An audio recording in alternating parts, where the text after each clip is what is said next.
TCS కి నామమాత్రపు ధరకి భూ కేటాయింపుపై ఏపీ హైకోర్టు కీలక వ్యాఖ్యలు చేసింది. పూర్తి వివరాలతో కౌంటర్ దాఖలు చేయాలని ప్రభుత్వాన్ని ఆదేశించింది. పెట్టుబడులు రాబట్టేందుకు సంస్థలకు రాష్ట్ర ప్రభుత్వం ప్రోత్సాహకాలిస్తే తప్పేంటని ఏపీ హైకోర్టు ప్రశ్నించింది. కంపెనీల రాకతో రాష్ట్రానికి ఎంత ప్రయోజనం కలుగుతుందో చూడాలని సూచించింది. టీసీఎస్ కు భూ కేటాయింపును సవాల్ చేస్తూ దాఖలైన పిటిషన్ పై హైకోర్టు విచారించింది. విశాఖలో టీసీఎస్ కు నామమాత్రపు ధరకు భూమి కేటాయించడాన్ని పిటిషనర్ తప్పుపట్టారు.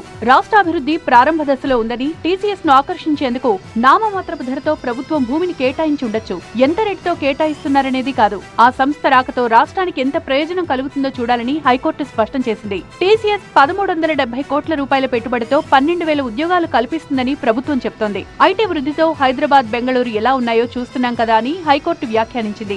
లీజు పద్ధతిలోని టీసీఎస్ కు 21.16 ఎకరాల భూమిని కేటాయిస్తున్నామని రాష్ట్ర ప్రభుత్వం తరపున ప్రభుత్వ ప్రత్యేక న్యాయవాది హైకోర్టుకు తెలిపారు. భూమిని విక్రయిస్తున్నామన్న పిటిషనర్ వాదనలో వాస్తవం లేదన్నారు. పూర్తి వివరాలతో కౌంటర్ దాఖలు చేయాలని ఉన్నత న్యాయస్థానం ఆదేశించింది. ఈ దశలో ఎలాంటి మధ్యంతర ఉత్తర్వులు ఇవ్వలేమని హైకోర్టు స్పష్టం చేసింది.